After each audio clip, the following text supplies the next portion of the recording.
बिस्मिल्लाहिर्रहमानिर्रहीम। Dear student अस्सलाम वालेकुम।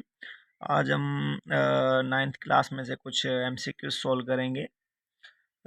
फर्स्ट MCQज है कि oxidation number of chromium in chromium oxide. अगर हम ऑक्सीडेशन स्टेट फाइंड करेंगे, पोटाशियम की वैलेंसी +1 होती है और ऑक्सीजन की -2।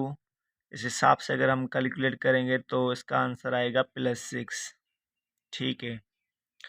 सेकंड MCQ है which one of the following is not a Nobel metal. इनमें से नोबल मेटल कौन सा नहीं? प्लैटिनम, सिल्वर, गोल्ड या जिंक। जो जिंक है वो नोबल मेटल नहीं। Option D is correct.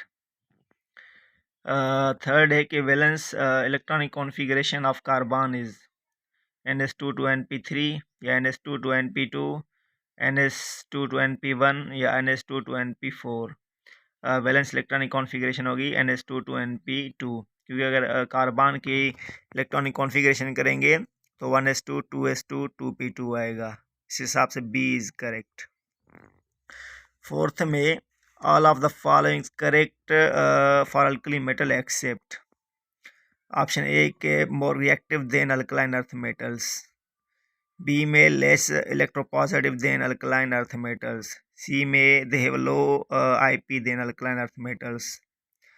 इनमें से जो बी है वो करेक्ट नहीं है, क्योंकि जो अल्कली मेटल्स होते हैं मोर इलेक्ट्रोपॉजिटिव होते हैं as compared to alkaline earth metal वालों से।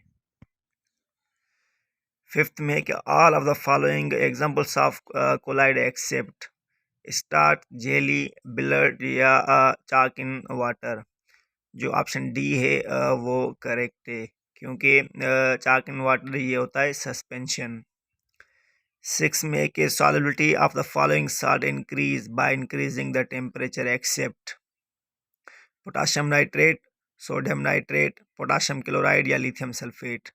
जो लिथियम सल्फेट है इनकी सॉल्युबिलिटी डिक्रीज होगी बाय इंक्रीजिंग द टेम्परेचर, क्योंकि ये एक्सोथर्मिक रिएक्शन होता है। 7th में के examples of solid gas, fog होगा या स्मोक इन एयर। ये होगा smoke in air examples of solid gas.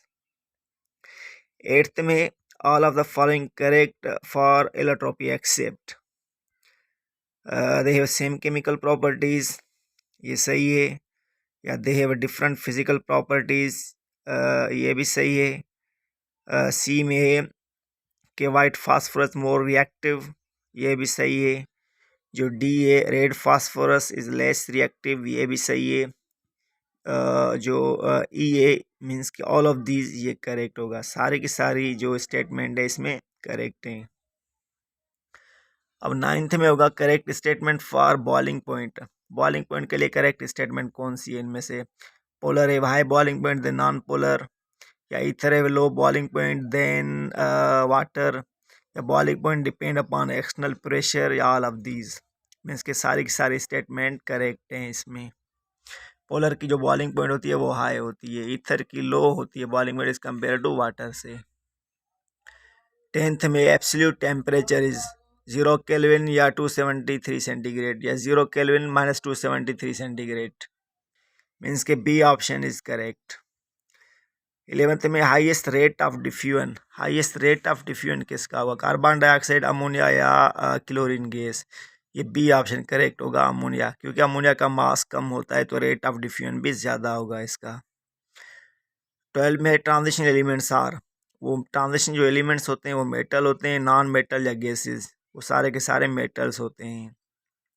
Transition elements में डी ब्लॉक और एफ ब्लॉक दोनों आते हैं। जो डी ब्लॉक आउटर ट्रांजिशन, जो एफ वाले हैं वो इनर ट्रांजिशन होते हैं।